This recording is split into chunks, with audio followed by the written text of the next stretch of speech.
What's going on, everybody? Bobby Fire, Sheet Tabor. We're going to be talking through this MLB slate.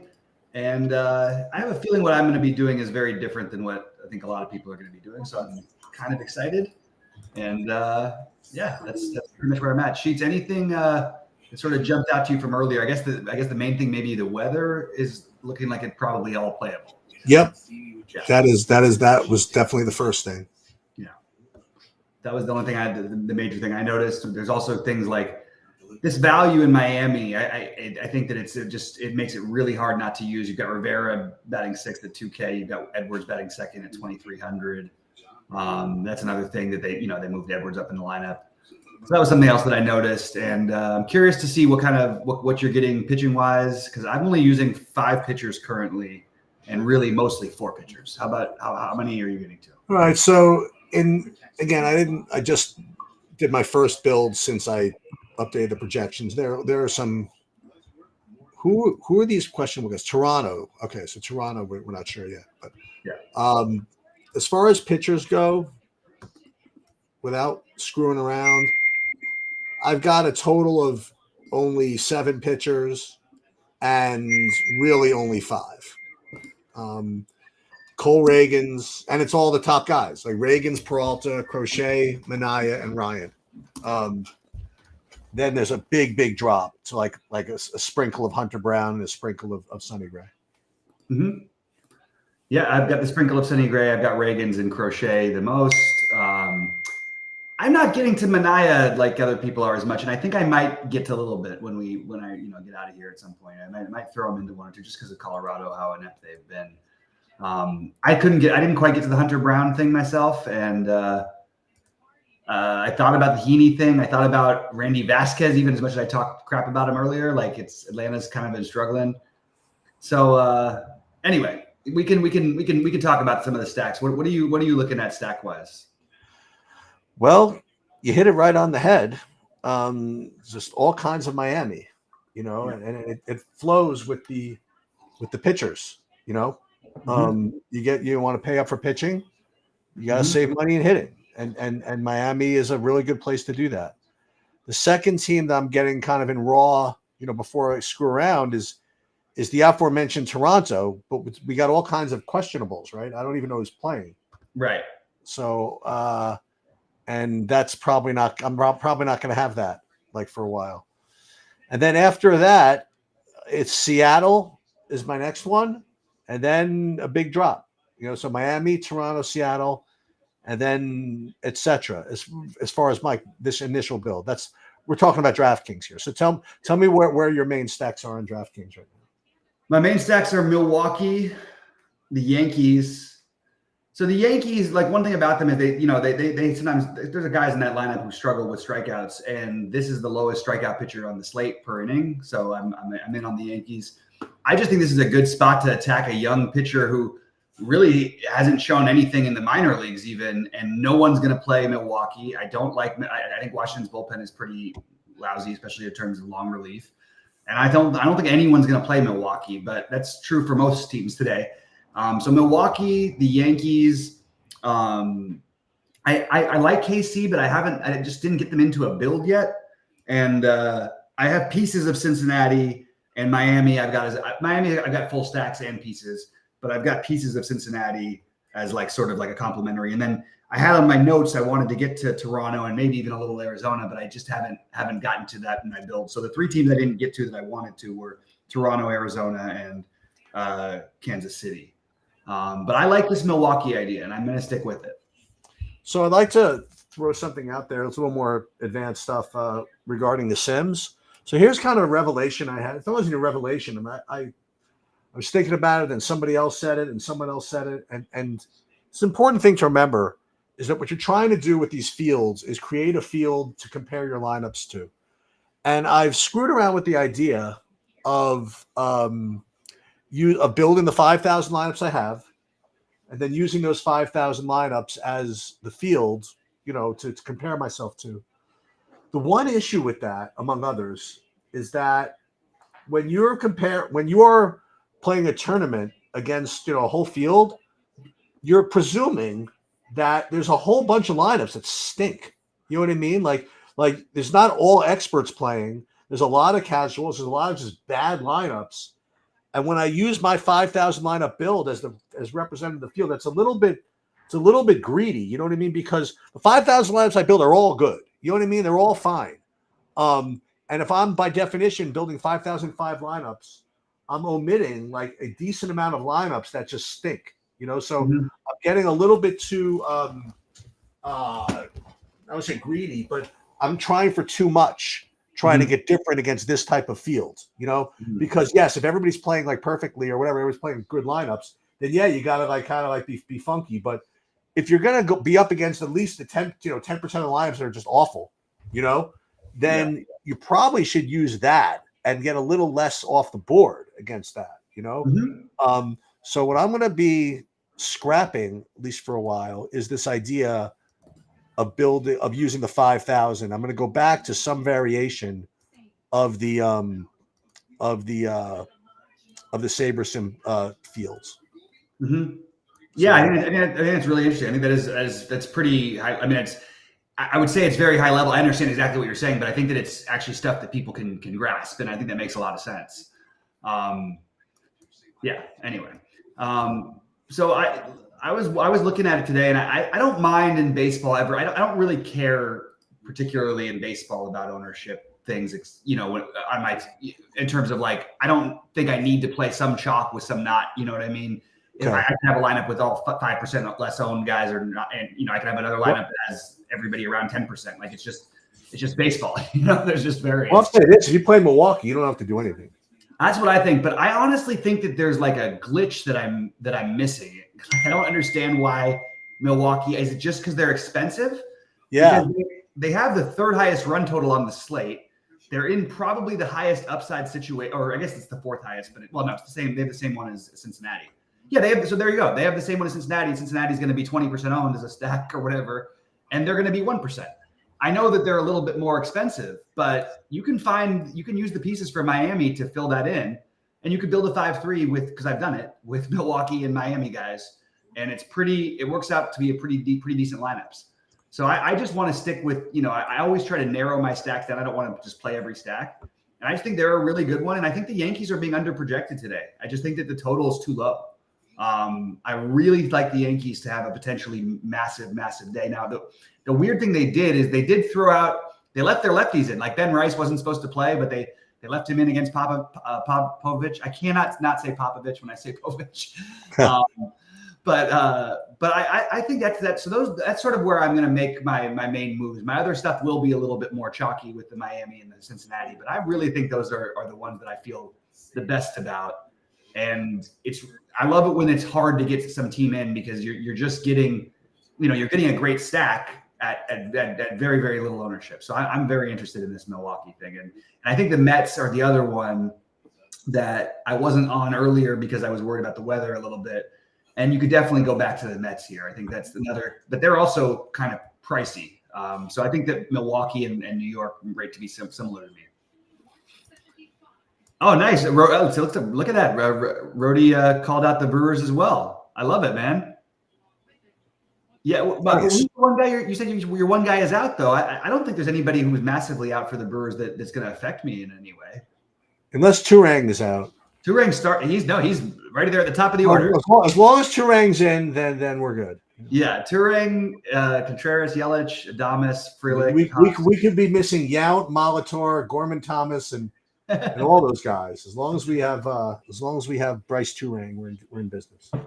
Yeah, I'm with you on the Turang. I feel like you're the Milwaukee stack. I was so hoping you would say that because every time over the past few years doing this with you, I swear every time you say Milwaukee, they go off. Milwaukee, yeah, that's my call out. You think? Well, yeah, because you used to have Turang. You would be playing the Turang at like 2K. Remember? Right. Now he's 4,800. Yeah, now he's like 5,100 or something. Yeah, exactly. And the cheapest guy, and Rody's pointing it out, Monasterio, who was the cheapest guy they had in the lineup, is not in the lineup today.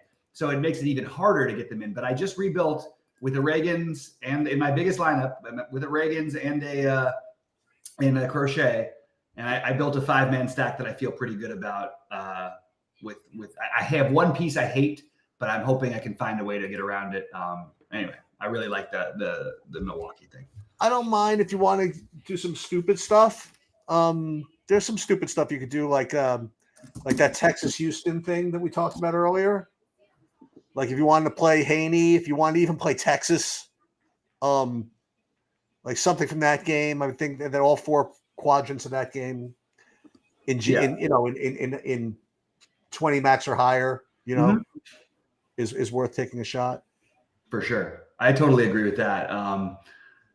If I was, again, if I was playing the 150, I would have probably gotten to a little bit of the Houston. And actually, I think that there's some, like Altuve as a one-off, I think makes sense.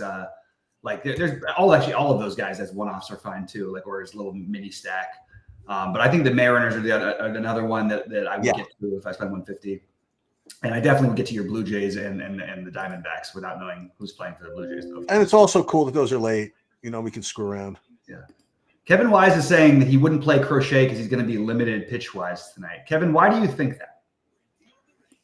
I'm very curious as to why we're worried about Crochet. He's projected to throw 94 pitches.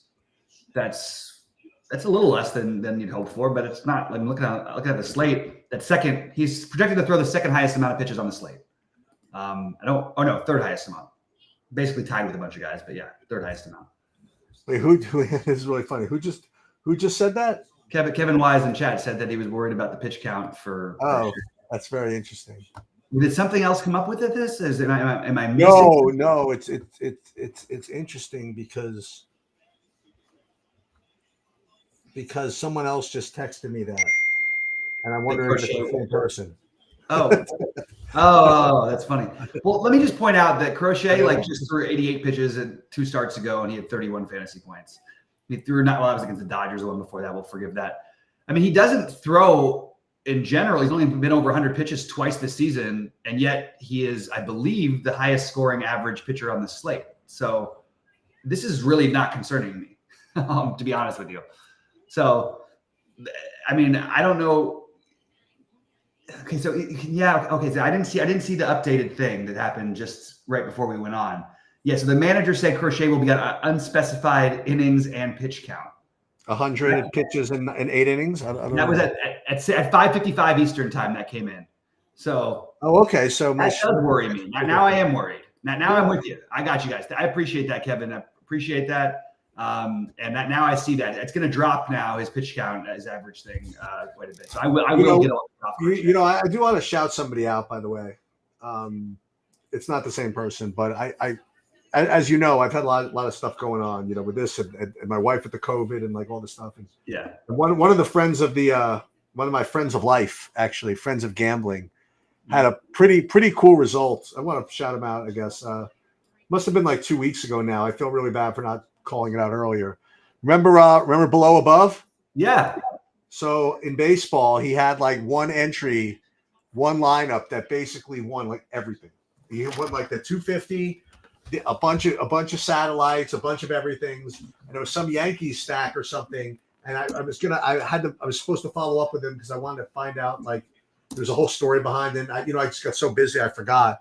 And so as Kevin Wise posted in here below, actually texted me as well, the same thing about the Crochet. Oh, that's funny. It reminded me of him. So I just figured that it was Kevin Wise too, but he said it's not the same person anyway. So shout out to Below. Obviously, with the World Series kind of wrapping up, I've been thinking about all pokers and all that stuff.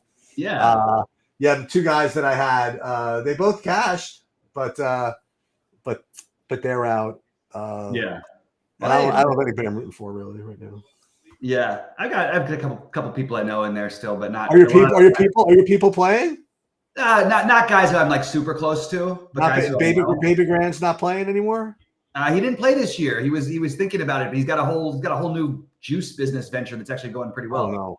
Okay. No, he's actually doing pretty well, man. They got some things going. He's also started a podcast, which I've been telling him to do for years, because that is one thing that he could definitely do. He's pretty funny. Can talk. He can really talk. I think he broke the record for getting your chat banned on Poker Stars back in the day and everything. There were a lot of people that were.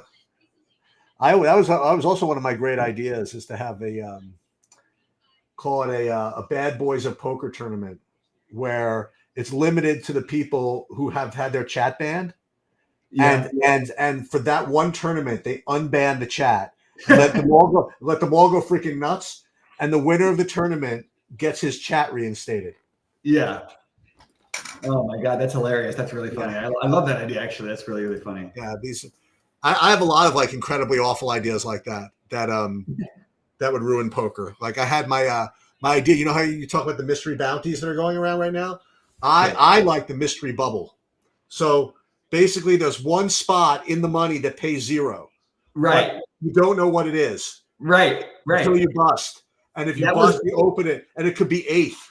You know, whatever it is. So it's the total mystery bubble. I love it. I love that. That's like what DraftKings was going to do. They were talking about the idea of a big tournament having at least the top 9 just randomly sorted. So you get 100K for like 7th, you know. Okay. But like for first place, you'd only get like 2K or something. But how awesome even the World Series if they pay 1,500 people and they pay 0 for 8th and you don't even know.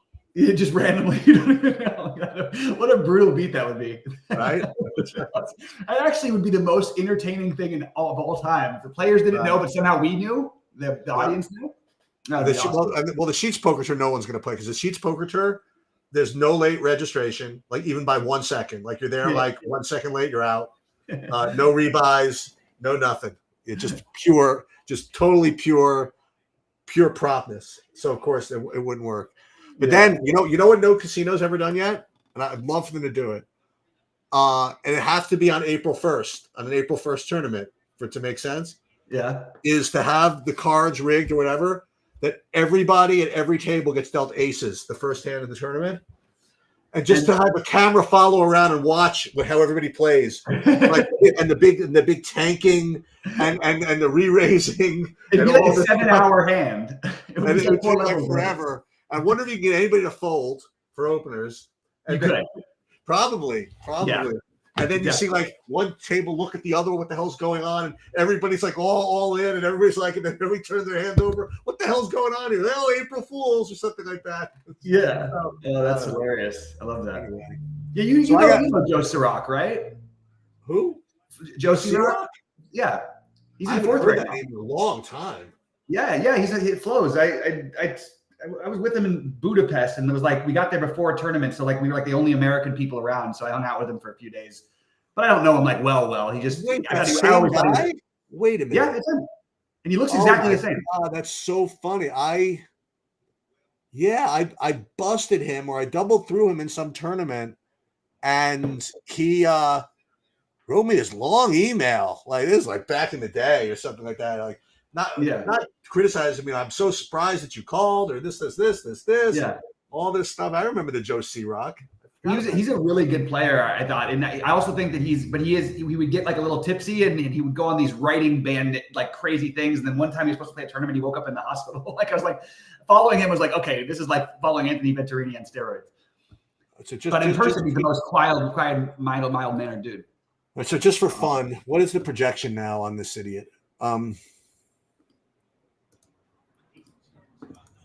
What does Saberson have him at now? The crochet. Yeah, I'm interested to see where they drop him to. I'm gonna eliminate. FanDuel would have him at 39. Percent owned? No. Just as a projection. Oh, as a projection. I'm sorry. Yeah. I want to see if they dropped him. Yeah, they got still have Crochet at 23. I don't know. Yeah, I mean, I still don't think it's the worst thing because he can pitch with limited, but I think you just don't need to do that. So I would rather just take the upside and probably fade away from him a little bit personally. Okay, that's what I'm gonna do. Corey Harris is asking for the top single entry stack, and that's an interesting question because it depends on what like Cincinnati would be the most chalky. I think Kansas City will be the next most chalky. I like both of those teams, but for me, I kind of like the Yankees and my Brewers. I actually think I wouldn't treat it all that differently in a single entry. Maybe you don't need to do the Brewers, but probably some combination of Miami with one of those, maybe with KC or something. Sheets. What do you think for single entry? I mean, I'm not saying it's a stupid question, but it's mathematically a stupid question. You know what I mean? It just depends on what the rest of your lineup looks like. But since you asked, I guess I don't know. I guess Miami and with the two top pitchers, I suppose. Which are now who, by the way? Like, do you think like Peralta now is better than Crochet? or Joe Ryan. Ryan, no. I like Ryan. And I like, again, you know me, I always like when the teams haven't really seen anybody before, because I think it does give them the pitcher a little bit of an edge. And I will take I think Ryan then Peralta. I think it's pretty close between those two, but I would go Reagans, Ryan, then Peralta. Probably I'll end up with more Mania and Sonny Gray than I planned to.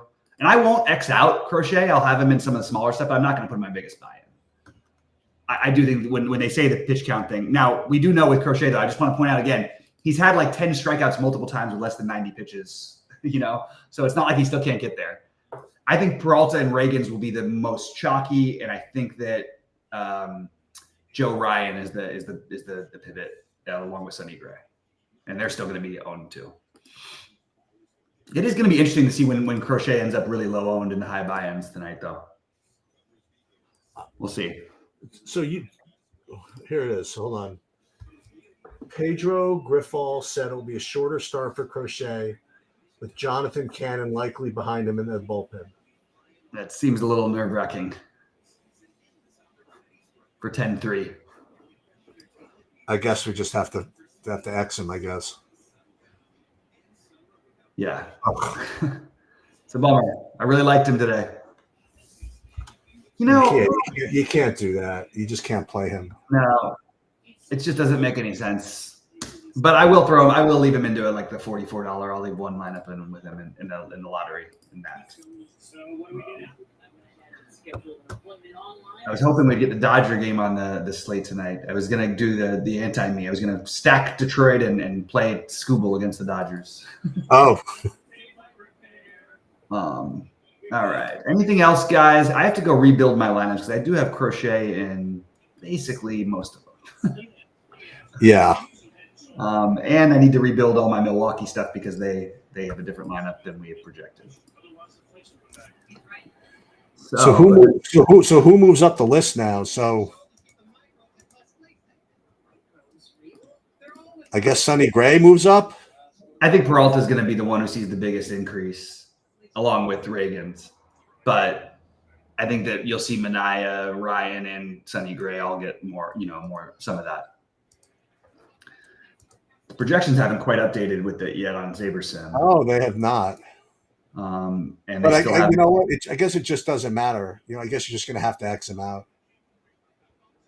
Yeah. Again, like I said, I don't mind leaving him in one, maybe cap it at because I still think there's a chance of him getting to the high score, but I think you're really trying to thread the needle. You're probably right.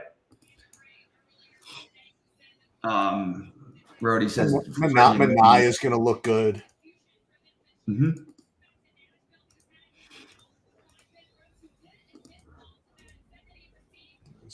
Yeah, Mania. I think all it's going to be that same range. It's just everybody's going to get a little bit spiked. I'll tell you what's kind of interesting is that Tyler Anderson actually, for his projection, is actually like, I don't know. I'm not going to play Tyler Anderson, but I just was noticing that his projection is actually not bad, but his ownership is non-existent. Is there an argument we could make? I don't think. Would they let Garrett Cole against the rival, the team that you're trying to pass, all those things? I know it's the last game and they don't want to mess with his arm. But would they let Garrett Cole? Maybe Garrett Cole throws 95 pitches tonight. Even 95, that's good enough for me. You know what I mean? It's Baltimore, though. I don't know. Yeah, I think the combination of all those things lead me to probably not want to do it. Yeah, I just crossed him out as a thought even at the beginning, but now I'm starting to think So let me ask you this: who's your favorite? If you had to pick one, stack against a popular pitcher. Like if you had to take either Boston, Colorado, or who's Milwaukee play? Or Washington. I would play Boston because they're playing in Wrigley. Fenway. I'm sorry, not directly in Fenway. Yeah. And they have cheap pieces to go with the expensive pieces, so that's what I would probably do. And I love Reagans, but there's going to be. I keep saying this, but he never really happens. He doesn't really get hammered. He had a bad start 2 starts ago, but he just tends to be good enough even when he gets hit. He had the one bad outing early in the year against the Angels and against Baltimore. Those were the two really bad ones. All right. So after this, guys, yeah. So again, I'm going to try to pop in on the weekend. I got a lot of family stuff to going on, but I'm going to try to at least pop in and say hi or whatever's going on. If I can get a little show in, I'll do that. But I'm not making any promises yet. And we're going to have a little break after that for a while. So. Well, not me. I've got all kinds of other sports going on. Oh, that's right. This is like the gear up time. When you say all kinds of other sports, I'm trying to think about what are the sports even. There's MMA Saturday. There's League of Legends every day. I'm gonna take golf is coming. You know, golf is always going on, right? Yeah. Mm-hmm. Including showdowns every day. And then there's I got to do this WNBA thing tonight, NASCAR, but that's not till next week. Yeah. So during the week, I'm going to try to first of all love to get back out to the freaking Hamptons now that Stacey's feeling hopefully a little better. Yeah. But and do some work on some of my spreadsheets. You know, like Goldie has been upgrading some stuff. He said he's going to be away, but I got some other stuff I have to work on. I'm working with Abdullah some stuff, so it's going to be very productive. Nice. For what it's worth, by the way, I did a very strong couple days for golf. I'm 10th right now in the massive $5. Oh really? My two biggest buy-ins are 6 of 6s, and they're like, you know, they're in the cash, past the cash line, 6 of 6s, and they're nice ones. They've got some hope. And some low ownership. So that's kind of fun. So I'm pumped about the weekend for golf. And I love that I wake up and I don't have to sweat it. I just have to sweat the last few guys like on the weekend. You know what I mean? Half of the guys are done by 7 in the morning my time. I got a couple of their top 100. That's good. Yeah. I mean, there's plenty of time. And everybody's bunched up as usual. Yeah. But all right, I guess I'm gonna get going. I gotta work on this WNBA business. But thank you. All Kevin's for the Garrett Crochet news, and in before Crochet goes 5 innings, 74 pitches, and 32 fantasy points. Right. Yeah, here it comes. All right, buddy. Have a good night. Have a good weekend, Sheets, and good luck, everybody. I'll see you in the Discord.